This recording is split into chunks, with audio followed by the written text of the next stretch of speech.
Dans cette vidéo, je vais te présenter un sujet qui a l'air complètement paradoxal. L'idée, c'est que moins tu as de sujets, moins t'as de trucs qui te tiennent à cœur dans ta vie, moins tu as d'aspects que tu veux développer dans ta vie, plus paradoxalement ça devient intense et surtout plus tu progresses exponentiellement dans ces domaines. L'idée, c'est que si tu prends quelqu'un qui est extrêmement fort dans un seul domaine, quelqu'un qui est vraiment le meilleur dans son domaine, pour lui, le repos n'existe pas. Tu sais, on a un peu cette idée-là que c'est important d'avoir un équilibre entre l'effort que tu mets dans ton activité et ensuite, il faut se reposer après. On a un peu cette idée-là, mais si tu prends la personne qui est la plus forte au monde dans n'importe quel domaine, si tu regardes Michael Jordan au basket ou Kylian Mbappé au foot, est-ce que tu penses vraiment que pour eux, il y a une notion de repos? Est-ce que tu penses vraiment que Kylian Mbappé, il est content à la fin de sa journée après avoir fait du foot parce qu'il peut se reposer? Ben non.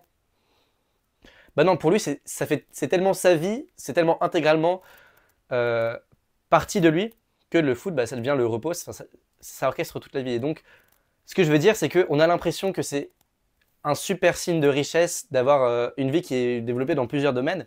Mais d'expérience, moi, je me suis jamais senti plus accompli dans les domaines que je faisais que quand j'en avais moins. Longtemps, j'ai joué de la guitare et j'ai joué des instruments de musique. Mais au final, ça marchait pas parce que quand tu joues un instrument de musique et que tu sais que c'est pas ça le truc dans lequel tu as vraiment envie de progresser, bah, tu joues de l'instrument, tu es moins investi, tu dis ok, je pourrais être en train de faire autre chose à la place, tu fais tes gammes un peu de manière routinesque, mais t'es pas investi à fond dedans, tu te sens pas progresser autant que tu l'aimerais, tu vois d'autres gens qui progressent beaucoup plus vite dans cet instrument-là. Bah, enfin, c'est pas triste. Au final, tu te plais à faire l'instrument, mais t'as pas cette passion, cette envie de vraiment progresser que tu pourrais avoir dans un domaine si tu t'investissais à fond là-dedans. Si tu prends l'exemple de Michael Jordan, typiquement, lui, il comprendrait pas l'idée de ramener quelque chose d'autre dans sa vie. Il vit ça tellement passionnément, le basket, que si tu lui disais, bah tiens, tu pourrais faire autre chose après, va apprendre l'espagnol, comme ça, tu auras une vie plus riche et plus répartie. Il comprendrait pas du tout parce que c'est tellement intense pour lui, son activité principale, que, comme j'ai dit, il comprendrait pas la notion de repos et il comprendrait pas ça non plus. Donc, quand tu enlèves des choses dans ta vie, ça a l'air bizarre, mais au final, ça fait que tu vis de manière plus riche parce que t'es pas en train de penser à autre chose quand tu fais tes entraînements pour l'activité en elle-même. Quand tu fais l'activité en elle-même, il n'y a rien d'autre auquel tu penses parce que c'est essentiellement ce vers quoi ta vie est alignée, donc tu le fais sans regret. Il n'y a pas d'idée de je suis en train de faire l'espagnol, mais ah, je pourrais faire de la guitare parce que j'ai toujours pas fait mon entraînement de guitare aujourd'hui. Quand tu fais de la guitare, tu es en train de te dire ah, mais faudrait que je fasse du piano, et quand tu fais du piano, tu te dis ah, mais faudrait que je fasse des mathématiques. Au final, tu passes ta vie en train de prévoir d'autres choses, en train d'attendre que l'activité se finisse pour avoir du repos. Et donc c'est soit ça, soit tu fais un choix de prendre une chose, une activité dans laquelle tu alignes tout, ou soit tu vis un truc un peu moins intense où chaque fois que tu exerces une activité, tu es en train de un peu penser aux autres et tu es dans ce mélange où tu as d'exigences dans aucun domaine. Parce que quand tu as plein de domaines en même temps dans lesquels tu veux progresser, forcément ton but c'est pas d'être le meilleur dans chacun de ces domaines. Et donc au final, l'activité en perd de son sens. Si par exemple tu essayes de d'un côté, tu fais du basket, mais d'un autre côté, tu fais du baseball. Bon, bah, ton but, c'est pas d'être le meilleur dans n'importe lequel des deux domaines, donc c'est pas grave si tu rates en entraînement, parce que de toute façon, tu voulais faire du baseball. Donc, au final, c'est pas grave si tu rates en entraînement des deux. Et donc, l'entraînement lui-même perd de son sens. Il perd de son sens parce que tu pourrais très bien pas le faire, et tu vas bien dormir le soir. Et donc, tu te pousses pas dans tes entraînements, t'es pas obligé de te pousser à fond, parce que de toute façon, ton but, c'est pas d'être le meilleur. Et donc, au final, doucement, tu commences à perdre le sens dans toutes les activités que tu fais. Donc, fais-moi confiance, tu vas jamais te sentir plus en vie et plus puissant que quand tu restreins le nombre d'activités que tu fais et que tu alignes tout dans ta vie dans un domaine. J'entends souvent des gens qui me disent, comme si c'était vraiment quelque chose qui était bien, bah ok c'est très mignon, tu me parles de mathématiques, mais moi regarde, je fais des jeux vidéo, je fais partie de cette culture-là. Euh, c'est quelque chose que je fais, je le fais pas parce que je suis addict ou parce que c'est de la dopamine, mais je fais des jeux vidéo parce que c'est intéressant. Je regarde un truc intéressant et puis j'aime bien écouter de la musique. Je vois pas pourquoi tu me dis d'arrêter d'écouter de la musique. C'est une culture dans laquelle je fais partie. J'entends tout ça. J'entends tout ça. En effet, c'est un truc un peu triste. C'est des aspects de ta personnalité qui vont partir. Genre, typiquement, si t'arrêtais d'écouter de la musique, bah forcément, t'aurais plus la référence quand certains de tes amis te parleraient de tel artiste, telle chose. Donc, j'entends ce que tu veux dire. Maintenant, il y a plein d'activités qu'on fait, et je suis le premier à le faire, qu'on fait pas pour nous-mêmes, ou qu'on n'a pas vraiment décidé de nous-mêmes de faire, mais qu'on fait un peu pour correspondre à une image qu'on aimerait renvoyer ou pour correspondre à une image que une certaine personne ou la société en général voudrait de nous. Typiquement, je te prends l'exemple de la guitare. En vrai, je faisais de la guitare parce que beaucoup de gens autour de moi faisaient de la guitare, que je trouvais ça stylé quand j'ai vu quelqu'un jouer de la guitare. Et c'est pas quelque chose. Enfin, je me suis jamais dit, ok, moi je vais me lancer à fond pour faire de la guitare. Je faisais un peu ça pour me donner ce côté un peu brin ténébreux. Il y a plein d'aspects de notre vie où on a l'impression qu'on les a choisis, mais si tu les avais vraiment choisis, si vraiment c'est ça qui correspondait parfaitement, enfin, si vraiment c'est ça qui correspond parfaitement à ce que tu veux faire, bah, lâche toutes les autres activités et lance-toi dans celle-là, quoi. C'est ça que je veux dire. Quand tu fais le choix spécifiquement de te concentrer sur une activité aux dépens des autres, bah là, tu es beaucoup plus investi dans cette activité parce que c'est toi qui as fait ce choix-là. Quand tu as fait le choix spécifiquement de arrêter d'écouter de la musique pour travailler en maths, pour faire des mathématiques ou pour faire ce que tu veux, bah tu as beaucoup plus envie de faire cette activité-là parce que toi-même, tu as choisi que tu allais sacrifier d'autres choses à la place. Tu as fait ce choix-là de t'investir à fond, de te concentrer exclusivement sur cette activité et donc, c'est une activité dans laquelle tu ressens plus de puissance, dans laquelle tu mets plus d'énergie, dans laquelle tu es plus heureux. C'est comme c'est un peu à part, mais pour moi, c'est le même phénomène. Si tu regardes dans la population générale, si tu compares deux personnes qui sont dans un même domaine, quelqu'un qui est dans l'entrepreneuriat, donc qui travaille pour son propre compte, et quelqu'un qui est dans une entreprise ou qui est dans une institution, si tu compares les deux, celui qui est dans l'entrepreneuriat, il va avoir des conditions beaucoup plus difficiles. Il gagne en moyenne un petit peu moins, un tiers moins. Quelqu'un qui est dans l'entrepreneuriat, il gagne 2 tiers du salaire de quelqu'un qui fait à peu près la même chose que lui. Et tu as des horaires qui sont beaucoup plus longues, beaucoup plus dures. Tu as beaucoup moins de garanties. Enfin, tes conditions de travail sont plus difficiles, mais les études montrent que les gens qui sont dans l'entrepreneuriat sont beaucoup plus satisfaits de leur expérience de travail. Et je pense que c'est lié au fait que ces personnes-là ont mis de l'intention dans leur journée. S'ils se lèvent à 6 heures du matin, c'est pas parce qu'on leur a forcé. Et donc forcément, tu vis la vie d'un autre œil et tu vis ton travail, tu vis ton activité d'un autre œil parce que c'est toi qui l'as choisi spécifiquement. Donc c'est ça que je veux dire. Repense aux activités que tu as. On a tous des activités qu'on laisse traîner alors qu'on sait qu'à un moment on va arrêter de les faire. La guitare, je savais qu'à un moment j'allais arrêter de jouer de la guitare. Le piano, c'était pareil. On a tous des activités que on sait, on les fait parce qu'on n'a pas envie de les perdre, mais elles sont un peu lassantes. Donc, comme je te le dis, ça a l'air d'être un message un peu triste de enlever des activités de ta vie, mais tu vas jamais te sentir aussi plein, aussi envie que quand tu fais ça. Là, ça te paraît bizarre, tu te dis, mais pourquoi j'enlèverais des activités qui sont des richesses dans ma vie Pourquoi j'enlèverais ça? Mais si tu regardais ça dans l'autre sens, si tu demandais à Kylian Mbappé de commencer à écouter de la musique ou à commencer aux jeux vidéo, il comprendrait pas du tout ce que tu veux dire parce qu'il vit, sa vie c'est le foot.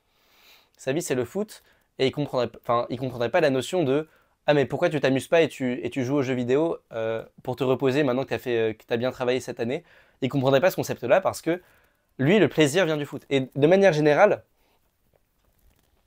quand dans une activité tu t'es concentré à fond dessus, c'est exponentiellement que tu deviens meilleur. Parce que même si on a les mêmes horaires, toi et moi, même si tous les deux on va dans les mêmes cours, on va dans les mêmes cours de maths, on va dans les mêmes cours de physique, on a les mêmes horaires, si en rentrant chez nous, toi tu joues aux jeux vidéo et moi je fais rien, juste je me repose sur mon canapé, au bout d'un certain temps je vais t'exploser parce que le temps où je fais rien, non seulement il fait que les mathématiques sont pour moi plus stimulantes, parce que quand je fais des mathématiques, je suis en train de comparer ça à de l'ennui et toi tu es en train de comparer ça aux jeux vidéo. Mais en plus, le moment où je fais rien, bah, au final, je finis par penser aux mathématiques et voilà, j'aligne un peu mes pensées à toute heure vers la matière que je veux faire. Donc ce que je veux dire, c'est que plus tu retires des choses annexes de ton activité, même si tu travailles le même d'heure pour faire ton activité, le fait d'enlever des choses à côté te rend bien plus puissant dans cette activité-là. Donc voilà, tu deviens bien plus fort et c'est plus intéressant d'être dans un domaine où tu as fait des sacrifices, tu as fait le choix d'y aller. Comme je l'ai dit, c'est quelque chose qui va te rendre qui va rendre l'activité plus stimulante, le fait qu'elle a été choisie par toi. Comme les entrepreneurs qui vivent mieux leur travail parce que c'est eux qui décident de leur emploi du temps.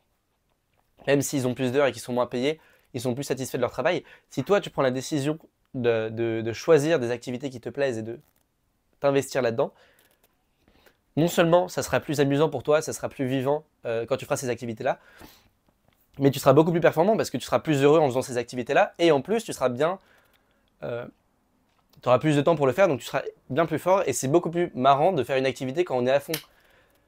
Entre la personne qui fait un petit peu de baseball et un petit peu de basket, et la personne qui s'est mis à fond dans le basket,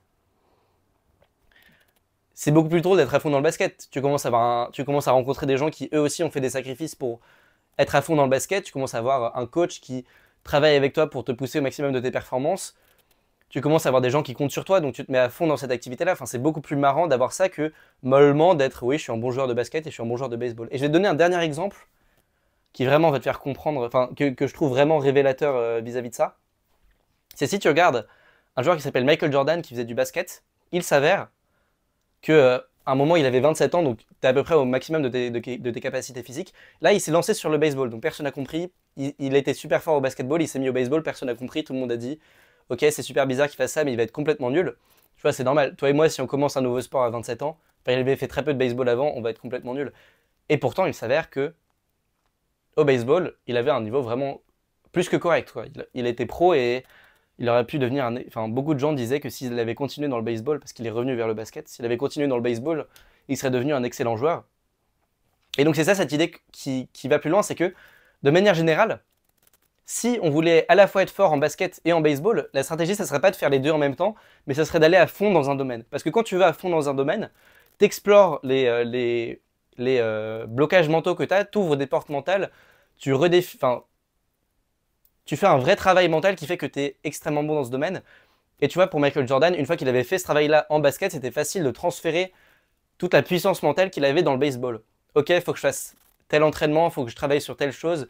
Ok, mettez-moi en mon emploi du temps et je vais travailler là-dessus. Enfin, une fois qu'il avait fait ce travail sur lui-même, c'était facile de transférer ça à n'importe quel sport. Et c'est ça que je veux dire.